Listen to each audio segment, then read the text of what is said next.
કેમ છો મારા વહાલા વિદ્યાર્થી મિત્રો? મારું નામ છે જયેશ રાઠવા અને તમે જોઈ રહ્યા છો નચિકેત સ્ટડી. આપણે શીખી રહ્યા છીએ ધોરણ 10નું ગણિતનું બ્લુપ્રિન્ટના આધારે પેપરનું સોલ્યુશન, એટલે કે કયા પ્રકારના પ્રશ્ન પૂછાવાના છે, કેવા પ્રકારના પ્રશ્ન પૂછાવાના છે, એ તમામની માહિતી, તમામના પ્રશ્નોના જવાબ, તમામ દાખલાના સોલ્યુશન આપણે મિત્રો આપણા વિડીયોમાં કરાવી રહ્યા છીએ. જેમાં આપણે અત્યારે આંકડાશાસ્ત્ર ચેપ્ટર ચાલી રહ્યું છે અને આ અગાઉના વિડીયોમાં આપણે શરૂઆત કરાવી હતી આંકડાશાસ્ત્રની, જેમાં તમને ટોટલી મિત્રો 1 માર્ક્સના કેવા પ્રકારના પ્રશ્ન એક્ઝામમાં આવી શકે છે એવા તમામે તમામ 1 માર્ક્સના પ્રશ્નની આપણે ચર્ચા કરી ચૂક્યા હતા આની આગળના વિડીયોની અંદર. હવે આપણે આ વિડીયોની અંદર આ ચેપ્ટરના 2 માર્ક્સના પ્રશ્ન કેવા પ્રકારના આવશે એ હું તમને થોડીક માહિતી આપીશ. દાખલા કેવા પ્રકારના આવશે એ પણ તમને જણાવીશ અને એને આપણે સોલ્વ કેવી રીતે કરવાનું છે એ પણ તમને સમજાવીશ. ચાલો શરૂઆત કરીએ છીએ આપણે. દાખલા નંબર 1. શું આપેલું છે? ચડતા ક્રમે ગોઠવેલા અવલોકનો 24, 25, 26, પછી x+2, x+3 અને 30 અને 31. તો મિત્રો આ જે આટલા પદ છે 34, એનો મધ્યસ્થ આપણને 27.5 આપેલો છે. એટલે મધ્યસ્થ આપણને ખબર છે, તો આપણને આ જે એક્સ અને વાય છે ને, એક્સ અને એક્સ છે ને, એને આપણે કિંમત મેળવવાની છે. જુઓ કેટલા પદ છે, તો કે 1, 2, 3, 4, 5, 6 અને 7 અને 8 પદ છે, બરાબર છે. હવે તમે સિમ્પલ વિચારો મિત્રો કે 7 પદ હોય ને, 7 પદ 1, 2, 3, 4, 5, 6 અને 7, તો 7 પદમાં તો સિમ્પલ જ છે કે ભાઈ વચ્ચે આ પદ આવે, બરાબર ને. વચ્ચેવાળું પદ કયું આવે, તો કે ચોથું પદ જે છે એ વચ્ચે આવે. પણ 8 પદ હોય, કેટલા પદ હોય? 8. જો 1, 2, 3, 4, 5, 6, 7 અને 8, તો 8 પદમાં કોઈ એક પદ વચ્ચે ના આવે, પણ કોઈ 2 પદ વચ્ચે આવે. જેમ કે ચોથું અને પાંચમું પદ વચ્ચે આવે. તો અહીં પણ સેમ વસ્તુ, કયા કયા પદ વચ્ચે આવશે, તો કે ચોથું અને આઠમું પદ અહીંયા આપણે વચ્ચે આવશે. એટલે કે ચોથું પદ એટલે કે x+2 અને પાંચમું પદ એટલે કે x+3. તો લખવાનું કે મધ્યસ્થ બરાબર ચોથું પદ કયું છે આપણું? x+2 અને પાંચમું પદ છે આપણું x+3 અને એ બંને પદનો આપણે સરવાળો કરીએ અને છેદમાં નીચે 2 પદ કહેવાય ને, એક પદ ને બીજું પદ એટલે 2 મૂકવાના. મધ્યસ્થ આપણને આપેલું છે 27.5, એટલે 27.5 બરાબર x+x કરો એટલે 2x થાય, +3 ને 2 5 થાય અને છેદમાં 2. 27.5 ગુણ્યા 2 કરો એટલે 27 દુ 54 ને 0.5 ગુણ્યા 2 એટલે 1, એટલે 54 ને 55. 27.5 ગુણ્યા 2 કરો એટલે 55 થાય. 55 બરાબર 2x + 5. +5 છે બરાબરની આગળ આવી જાય તો 55માંથી માઇનસ થઈ જાય, એટલે 55 - 5 બરાબર 2x. તો 50 બરાબર 2x એવું થાય. તો x બરાબર 50/2. 50/2 કરો એટલે 25. 25 આપણો જવાબ થશે. 25 આપણી મિત્રો એક્સની કિંમત આપણને મળી ગઈ છે. ઘણી બધી વાર મિત્રો દાખલા આવા પ્રકારના પૂછાયેલા છે, એટલે તમે આ દાખલાને તો સ્કીપ કરતા જ નહીં. અને આ આવડે તો 2 વાર પ્રેક્ટિસ કરજો, પણ આ દાખલો તો ખાસ સોલ્વ કરજો, કેમ કે આવા જ દાખલા તમને 2 માર્ક્સમાં પૂછાઈ શકે છે. આગળ જોઈએ છે. જો નીચે આપેલ આવૃત્તિ વિતરણનો મધ્યક આપણને 2.6 આપેલો હોય તો વાયની કેટલી કિંમત છે આપણે શોધવાની છે. ચલો શું કરશું? તો સૌથી પહેલાં મિત્રો આપણે શું કરવું પડે, તો કે આપણે એક્સઆઈ એફઆઈ મેળવવા પડે. બીજો કોઈ રસ્તો જ નહીં આની અંદર. એફઆઈ અને એક્સઆઈ આપણે મેળવી લેશું એટલે આપણને મધ્યક એનો મળી જવાનો છે. જો કરીએ આપણે અહીંયા 4 એકા, તો કે 4, 2 પંચા 10, 3 ગુણ્યા વાય એટલે 3y અને 4 એકા 4 અને 5 દુ 10. આ એફઆઈ એક્સઆઈનો સરવાળો કરવાનો હવે અહીંયા એફઆઈ એક્સનો સરવાળો 10 અને 10 20 અને 4 ને 4 8, 20 ને 8 28, 3y + 28. એટલે આનો સરવાળો કેટલો મળશે આપણને? આનો સરવાળો લખી દઈએ છીએ અહીંયા 3y + 28. ક્લિયર છે આટલી વસ્તુ? હવે આપણે સૂત્ર મૂકવું પડે મધ્યકનું. સૂત્ર મૂકવું પડે આપણે. મધ્યકનું સૂત્ર શું આવશે? તો કે x બરાબર છે ને, તમામે તમામ જે આપણું છે ને x બાર બરાબર sigma FI XI, sigma FI XI ના છેદમાં સિગ્મા એફઆઈ. મધ્યક આપણને આપેલું છે 2.6. સિગ્મા એફઆઈ એક્સઆઈ આપણને 3y + 28 મળ્યું, 3y + 28 મળ્યું. અને એફઆઈનો પણ સરવાળો કરવો પડે એટલે 4, 4 ને 5 9, 9 ને 1 10, 10 ને 2 12, 12 + y. આ તો y + 12, y + 12. હવે અહીંયા 2.6 ગુણ્યા y કરવું પડે એટલે 2.6y + 12 ગુણ્યા 26 કરો, પછી પોઈન્ટ કાપી લેશું એટલે 26 ગુણ્યા 12 કરીએ આપણે તો 1 છંગ 6 1 દુ 2 2 છંગ 12 વધી પડી 1 2 દુ 4 ને 5 312 એટલે 31.2 આવશે. 12 ગુણ્યા 2.6 એટલે 31.2 આવશે. ક્લિયર છે? આપણે કર્યું અહીંયા ક્રોસ ગુણાકાર, તમે જોઈ શકો છો એવી રીતે, અને અહીંયા 3y પ્લસ 28 તો અહીંયા છે જ. 2.6y ને પાછળ જવા દઈએ, આને આગળ આવવા દઈએ તો 31.2 માંથી 28 માઇનસ થશે, અને એવી રીતે અહીંયા 3y તો છે જ. આ 2.6y ને પાછળ મૂકી દઈએ તો 2.6y થશે. હવે પ્લસ માઇનસ કરી લઈએ જે થતું હોય. 31 માંથી 28 કાઢો એટલે 4, 31 માંથી 28 કાઢો એટલે 3 વધશે, 3.2 બરાબર અહીંયા 0.4 વધશે. બંને જગ્યાએ પોઈન્ટ કેન્સલ કરી દઈએ તો 4y બરાબર 32 થાય. અહીં કરી દઉં છું 4y બરાબર 32, 4 4 8 32 એટલે y બરાબર આપણો જવાબ શું આવશે? 8 આવશે. બરાબર મિત્રો, y બરાબર આપણો જવાબ કેટલો આવશે? 8 આવશે. આ તમારો રાઈટ આન્સર થઈ જાય છે. આગળ જઈએ છે. જો આ પણ ઇમ્પોર્ટન્ટ છે, આ તો મિત્રો મોસ્ટ ઇમ્પોર્ટન્ટ છે. જોઈ લેજો, 20 અવલોકનોનો મધ્યક કેટલો છે? 18 છે. જોજો, એટલે આવું કહેવાય કે અવલોકન કેટલા છે? 20 છે, અને મધ્યક આપણને આપેલો છે 18, એટલે લખવાનું આવી રીતે કે 18 બરાબર છેદમાં આવશે 20, અને અહીંયા 20 અવલોકનો છે. અહીંયા કેટલા અવલોકનો છે? 20 અવલોકનો. કયા છે આપણને ખબર નથી, પણ આપણને એટલું ખબર છે કે 20 અવલોકનો છે આપેલા છે એટલા માટે. હવે શું કહે છે કે જો દરેક અવલોકનને 2 વડે ગુણી પરિણામમાં 7 ઉમેરવામાં આવે. દરેક અવલોકનો છે ને, દરેક અવલોકનો એને આપણે 2 વડે ગુણવાના. દરેકને 2 વડે ગુણશું અને એનામાં પાછા 7 આપણે ઉમેરશું.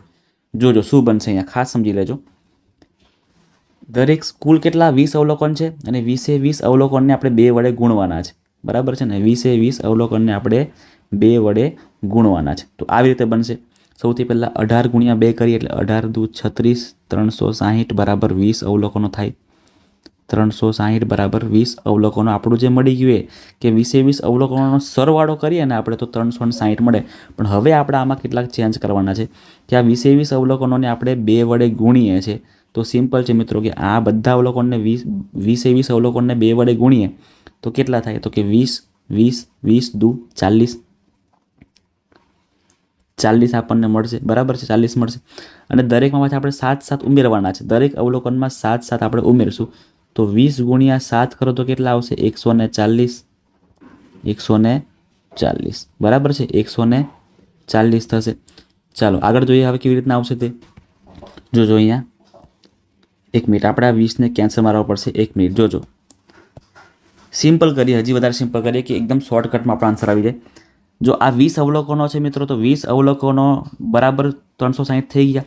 હવે આને આપણે બધા અવલોકનને 2 વડે ગુણીએ છીએ, મતલબ કે આ સંખ્યા આપણી ડબલ થઈ જવાની. જો એકદમ સિમ્પલ રીતે કરીએ છીએ આપણે, આ સંખ્યા ડબલ થઈ જવાની છે. એટલે 20 અવલોકનો રહેવાના છે, પણ 20 અવલોકનો એ ડબલ કિંમતમાં થઈ જશે. તો આ 360 પણ ડબલમાં જ થઈ જવાના. એટલે 360 ગુણ્યા આપણે 2 કરીશું, 360 ગુણ્યા 2 કરશું તો આપણે 720 જેવો આપણને જવાબ મળશે ડબલ કરવામાં આવે ત્યારે. હવે શું કહે છે નેક્સ્ટ? હવે નેક્સ્ટ એવું કહે છે કે દરેકને 7 વડે ઉમેરવાના છે. તો 20 અવલોકનો છે, 20માં 7 ઉમેરીએ તો 20 ગુણ્યા 7 થઈ જાય. દરેકમાં 7 ઉમેરો એટલે 20 ગુણ્યા 7 થઈ જાય. તો 7 દુ 14, 140 આ થઈ ગયા. એટલે હવે કુલ 720 પ્લસ 140 થશે, અને છેદમાં કેટલા આવશે? તો 20 જ રહ્યા છે એટલે 20ના 20, એટલે મધ્યક આપણને મળશે આવી રીતે. તો 720 પ્લસ 140 કરીએ એટલે અહીંયા 860 થશે છેદમાં 20. 0 કેન્સલ તો x બાર બરાબર 86/2 તો 43 થશે. એટલે x બાર શું મળે છે આપણને? 43 મળી જાય છે. બરાબર ને મિત્રો? થોડુંક ટ્રિકી છે, પણ તમારે થોડુંક કરવું પડશે આવી રીતે. બરાબર ને? થોડું તમારે મગજ પર લોડ કરવો પડશે તો તમારો આન્સર આવી જશે. નેક્સ્ટ, જો કોઈ આવૃત્તિ વિતરણ માટે m મધ્યસ્થ, આ તો બહુ સિમ્પલ છે, સૂત્ર મૂકી દેવાનું. z બરાબર, સૂત્રને ગોખી નાખજો, 3m - 2x બાર. હવે 3ના 3 મધ્યસ્થની કિંમત 15 છે, -2 x બારની કિંમત 18 છે. 15 તરી 45, 15 તરી 45 - 18 દુ 36. 45માંથી 36 માઇનસ કરો તો 9 આવશે. સો આપણને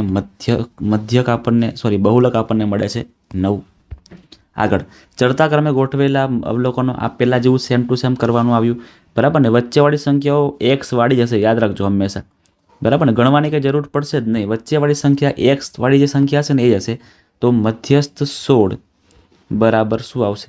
મધ્યસ્થ 16 બરાબર આવશે અહીંયા એક્સ માઇનસ 2 બરાબર છે. અને આ એક્સ છે, 17 નથી.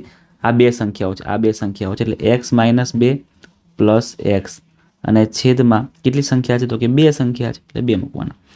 16 દુ 32 x plus x 2x minus 2. Minus 2 ને પાછળ જવા દો એટલે 32 પ્લસ એક્સ બરાબર 2x. સોરી 32 પ્લસ 2 32 પ્લસ 2 આ માઇનસ 2 પ્લસ 2 બની જશે એટલે 34 બરાબર 2x. તો x ઇઝ ઇક્વલ ટુ 34ના છેદમાં 2 કરો એટલે 17 આપણો જવાબ થશે. 17 આપણો અહીંયા જવાબ થાય છે. નેક્સ્ટ, કોઈ આપેલ આવૃત્તિ વિતરણ માટે મધ્યસ્થ 13.2 અને મધ્યક 15.3 હોય તો મધ્યક મધ્યસ્થના બહુલકના સંબંધ એટલે પેલું સૂત્ર મૂકવાનું છે. ઇન શોર્ટ કે z બરાબર 3 ગુણ્યા મધ્યસ્થ માઇનસ 2 ગુણ્યા એક્સ બાર. 3 મધ્યસ્થની કિંમત આપેલી છે ને? હા આપેલી છે, 13.2 આપેલી છે. મધ્યકની કિંમત પણ આપેલી છે 15.3. હવે કરીએ ગુણાકાર. 3 દુ 6, 13 તરી 39 એટલે કે 39.6. 15 તરી 45, 3 દુ 6. 39.6 માંથી 45 આપણે અહીંયા સોરી 15 દુ 30 આવશે. આપણે અહીંયા 3 થી ગુણા કર્યો 30 આવશે અહીંયા 30. તો 39.6 માંથી 30.6 માઇનસ કરો એટલે 9.0 એટલે કે આપણો આન્સર શું આવશે અહીંયા? z બરાબર 9. જો કોઈ આવૃત્તિ વિતરણનો બહુલક તેના મધ્યક કરતાં 12 વધુ હોય તો બહુલક તેના મધ્યસ્થ કરતાં ખાલી જગ્યા વધુ હોય. આ દાખલો પણ ઇમ્પોર્ટન્ટ છે, જોજો ખાસ. z બરાબર 3m માઇનસ એક્સ બાર. સૂત્ર આપણે આ જ વાપરવાનું છે. પણ તમે જુઓ અહીંયા આવું લખેલું છે કે જે આ બહુલક છે ને એ તેના મધ્યક કરતાં 12 વધુ એટલે આ બહુલક 12 વધારે છે. કોના કરતાં? એક્સ બાર કરતાં. એટલે કે એક્સ બાર પ્લસ 12 લખવું પડે આપણને. આ તમારે ખાસ યાદ રાખવાનું છે, બરાબર ને? આવું બને z બરાબર એક્સ બાર પ્લસ 12. ક્લિયર છે? હવે આપણે એક્સ બારની જગ્યાએ આ કિંમત મૂકવાની એટલે એક્સ બાર બરાબર z માઇનસ 12 થશે. એટલે એક્સ બારની જગ્યાએ આપણે આ કિંમત નાખીશું. હવે તો ઝેડના ઝેડ 3m ના 3m માઇનસ 2 અને એક્સ બાર દેખાય છે ને ત્યાં આપણે ઝેડ માઇનસ 12 મૂકવાના છે. આ 2 છે અને આ ઝેડ છે, યાદ રાખજો. હા, કન્ફ્યુઝ થતા નહીં આની અંદર. ઝેડ બરાબર 3 ગુણ્યા મધ્યસ્થ 2z, આ 2z માઇનસ 12 દુ 24. અહીંયા પ્લસ કરવું પડશે, માઇનસ માઇનસ પ્લસ. હવે જો આ માઇનસ 2z ને આગળ લઈ આવો એટલે પ્લસ થઈ જાય એટલે પ્લસ 2z અને આ પ્લસ જો આ ઝેડ તો છે જ અને આ પ્લસ 2z થશે એટલે ઝેડ અહીંયા 3m plus 24. Z plus 2z એટલે 3z થશે. 3z બરાબર 3m પ્લસ 24. અહીંયાથી 3 કોમન નીકળી શકે છે ને તો કાઢી લેવાના. તો 3z બરાબર 3m પ્લસ 24. અહીંયા 3 કેન્સલ એટલે z બરાબર m પ્લસ અહીંયા 8 આવશે, 24 નહીં આવે કારણ કે 24 3થી ભાગ પડે એટલે 8 આવશે. તો m પ્લસ 8 એટલે કે મધ્યસ્થ છે ને મિત્રો એ 8 વધારે છે. કેટલો વધારે છે? 8 વધારે છે એવું કહી શકાય. એટલે અહીંયા આપણો આન્સર શું આવશે? 8. કોઈ માહિતી માટે z બરાબર 15 છે, x બાર બરાબર 15 તો m બરાબર કેટલા છે? સૂત્ર આપણને જે ખબર છે એ જ મૂકવાનું. z બરાબર 3 ગુણ્યા મધ્યસ્થ 2 ગુણ્યા x બાર. આ વખતે z ખબર છે 15, મધ્યસ્થ નથી ખબર એટલે 3 ગુણ્યા મધ્યસ્થ અને 2 x બારની કિંમત પણ 15 જ છે. 15 બરાબર 3m માઇનસ 30. માઇનસ 30ને આગળ લઈ આવો એટલે પ્લસ 30 થઈ જશે એટલે 15 પ્લસ 30 બરાબર 3 ગુણ્યા મધ્યસ્થ. 15 ને 30 45 બરાબર 3 મધ્યસ્થ. 3ને છેદમાં લઈ આવો એટલે 30ના છેદમાં 3 સોરી 45ના છેદમાં 3 15 આવશે એટલે મધ્યસ્થ બરાબર 15 આપણો અહીંયા જવાબ થાય છે. નેક્સ્ટ, જો પ્રથમ n પ્રાકૃતિક સંખ્યાઓનો મધ્યક 5n ના છેદમાં 9 હોય તો n શોધો. પ્રથમ n પ્રાકૃતિક સંખ્યાઓનો મધ્યકનું સૂત્ર છે, યાદ રાખજો, n પ્લસ 1 છેદમાં 2 અને એની વેલ્યુ આપણને આપેલી છે 5n ના છેદમાં 9. હવે અહીંયા કરીએ ક્રોસ ગુણાકાર 9 ગુણ્યા n એટલે 9n પ્લસ 9 એકા 9 એવી રીતે 5n ગુણ્યા 2 એટલે 10n થાય 9n ને પાછળ જવા દો શાંતિથી 10n માઇનસ 9n તો 9 બરાબર 10માંથી 9 જાય એટલે એક જ n વધશે સો n બરાબર આપણો જવાબ કેટલો આવશે 9 આવશે। આગળ નેક્સ્ટ નીચેની આવૃત્તિ વિતરણમાં વર્ગ 40-50ની સંચયી આવૃત્તિ જો આ એકદમ સિમ્પલ છે 40-50 વર્ગ સુધીની સંચયી આવૃત્તિ જ જોઈએ છે આપણને બધી જોતી નથી એટલે 40-50 વર્ગમાં જો પહેલું 10 છે તો આગળ જવાની કંઈ જરૂર જ નથી આપણે જો એક જ સ્ટેપમાં આન્સર છે જવાબ શું આવશે આનો 10 આવશે શું આવશે 10 પણ તમને હવે આગળ શીખવાડું કે કદાચ તમને પ્રશ્ન એવું પૂછાય જોજો અત્યારે આવું નથી આપેલું અને તમને એવું આપ્યું છે કે 70-80 વર્ગની સંચયી આવૃત્તિ તો તમારે અહીં સુધી બધું પ્લસ કરતા જવાનું જેમ કે 10 ને 25 કરો તો 35 પ્લસ 28 તમારે કરવાનું તો 8 ને 5 13 અને 6 63 અને હવે 63 પ્લસ 12 કરો તો 3 ને 2 5 6 ને 1 7 75 તો કેટલી આવશે જવાબ તમારો 75 તમારો આન્સર થાય છે એટલે આ વસ્તુ છે સંચયી આવૃત્તિ। આગળ પ્રથમ n પ્રાકૃતિક સંખ્યાઓ આવો દાખલો સેમ ભણી ગયા ત્યારે એટલે તમને આવડશે n+1/2 મૂકી દેવાના અને એની વેલ્યુ આપણને આપી છે 17n ભાગ્યા 33 ગુણ્યા n એટલે 33n થાય પ્લસ 33 એકા 33 અને 17n ગુણ્યા 2 એટલે 17 દુ 34n 33 ને પાછળ જવા દો એટલે અહીંયા 33 વધશે અહીંયા 34n માઇનસ બનશે અહીંયા બાજુ આવીને 33n અહીંયા કંઈ નહીં 1 વધશે 1n અને 33 મતલબ કે n બરાબર 33 આપણો જવાબ થાય છે। 12મું જો અવલોકનો 5 12 8 15 16 21 અને xનો મધ્યક 13 હોય તો xની કિંમત શોધો। મધ્યક એટલે શું તો કે બધી સંખ્યાઓનો સરવાળો કરવાનો કઈ સંખ્યા તો કે ભાઈ 5 plus 12 plus 8 plus 15 plus 16 plus 21 plus x કેટલી સંખ્યાઓ છે 1 2 3 4 5 6 અને 7 સંખ્યા છે તો 7 મૂકી દેવાના 13 × 7 = 91 12 ને 5 17 17 ને 12 ને 5 17 કરો બરો આપણે સ્માર્ટ કામ કરીએ 1 મિનિટ 15 ને 5 એટલે 20 થઈ ગયા 20 ને 20 40 40 ને 41 એટલે 41 અહીંયા 12 ને 8 20 અને 16 બાકી રહી ગયા રાખી લઈએ બરાબર ને આવું આપણે કરી શકાય ચિંતા ના કરો બરાબર ને 7 તો છેદમાંથી લઈ લીધા આપણે 7 91 એટલે 91 બરાબર હવે આનો પ્લસ કરીએ તો 1 ને 6 7 4 5 6 7 77 પ્લસ x 77 ને આગળ જવા દો એટલે 91 - 77 બરાબર x 11 માંથી 7 જાય તો 4 વધે 8 માંથી 1 એટલે 14 x બરાબર કેટલા મળ્યા આપણને 14 આપણો જવાબ થાય છે। આગળ જોઈએ દાખલા નંબર 13મો જો અવલોકનો 8 12 17 x 25 28 નો મધ્યસ્થ 20 હોય મધ્યસ્થ આપણને આપેલું છે એટલે વચ્ચેની સંખ્યા ગોતવાની તો આ બે સંખ્યાઓ કેવી છે વચ્ચેની સંખ્યાઓ છે તો 17 પ્લસ x બે સંખ્યાઓ એટલે છેદમાં 2 મૂકવાના અને એનો મધ્યસ્થ પાછો 20 આપેલો છે તો 20 દુ 40 બરાબર 17 પ્લસ x 17 ને આગળ જવા દો એટલે 40 - 17 બરાબર x તો 13 આપણો જવાબ થશે x બરાબર 13 થશે। ચલો આગળ જો 20 અવલોકનોનો મધ્યક 18 છે આ પણ દાખલો વધારે ઇમ્પોર્ટન્ટ છે 20 અવલોકનોનો મધ્યક 18 એટલે 18 બરાબર અહીંયા 20 અવલોકનો અને છેદમાં કેટલા આવશે અહીંયા 20 બરાબર। હવે બીજા 30 અવલોકનોનો મધ્યક 22 છે એટલે ફરીથી મધ્યક અહીંયા 22 અવલોકનો કેટલા છે 30 અવલોકનો છે અને કેટલી સંખ્યા આવે છેદમાં 30 હવે કરીએ ગુણાકાર બરાબર ને પછી કુલ 50નું ગણવાનું છે એટલે પહેલાં આપણે સરવાળો કરીએ 18 દુ 36 એટલે 360 બરાબર 20 અવલોકનો